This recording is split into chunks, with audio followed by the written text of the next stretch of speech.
Good evening, lords and ladies. DJ Craigie here with the progeny behind the Fang podcast, and joining me as always, my amazing wife, Ming Xiao, Neapolitan Woo, and we're here for some more cinema bites. Yeah, it's kind of like cinnamon bites, but it has a bite to it, you know? Well, baby, I've been thinking about vampire movies lately, and I have to say, The Lost Boys is hands down the best vampire film of all time, in my opinion. You don't say. What makes you say that? Well, for starters, the cast, incredible. You got Kiefer Sutherland as the ultimate bad boy vampire, David. His performance is just so iconic. Hmm. Well, it is true that Kiefer Sutherland is amazing in that role. Now, I didn't say handsome, I said amazing, ladies. That's because my husband's here. Hey, we're almost there. What was that smell? Ah, that's the ocean air. Smells like someone died. Aw.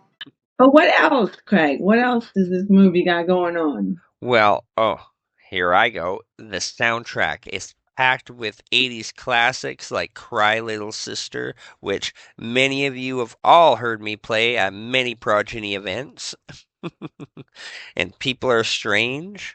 The music really sets a tone and makes the movie unforgettable.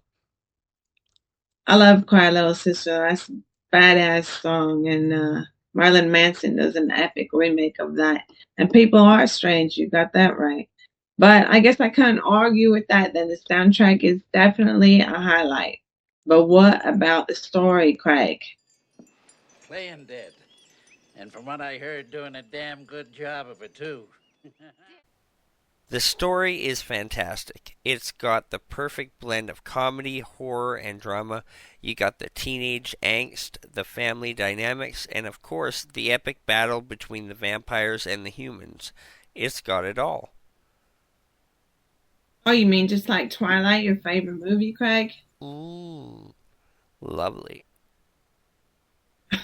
And let's not forget the setting. The fictional town of Santa Carla is very atmospheric. The boardwalk, the carnival, the creepy cave, it all adds to the movie's charm. And how about those maggot noodles, too? Yeah.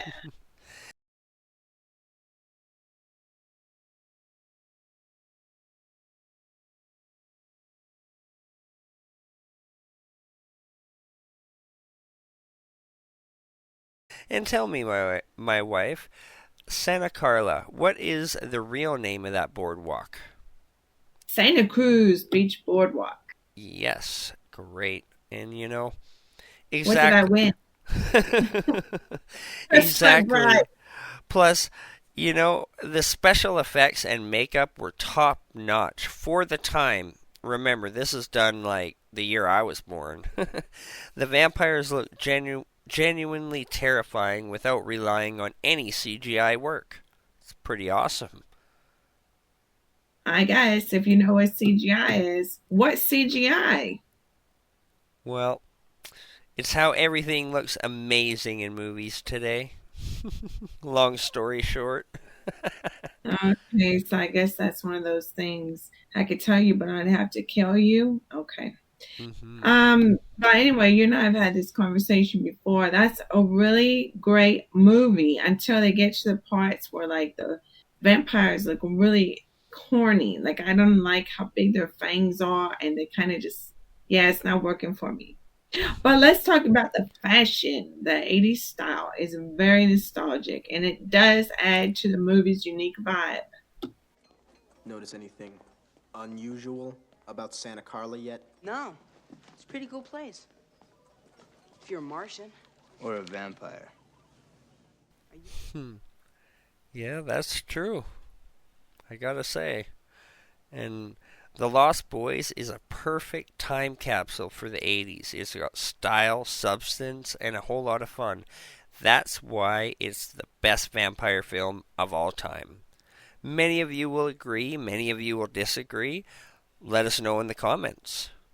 My wife, how about you? What do you think? Well, the jury was out, but bam, you convinced me. I think it's time for a rewatch. Oh yeah, folks.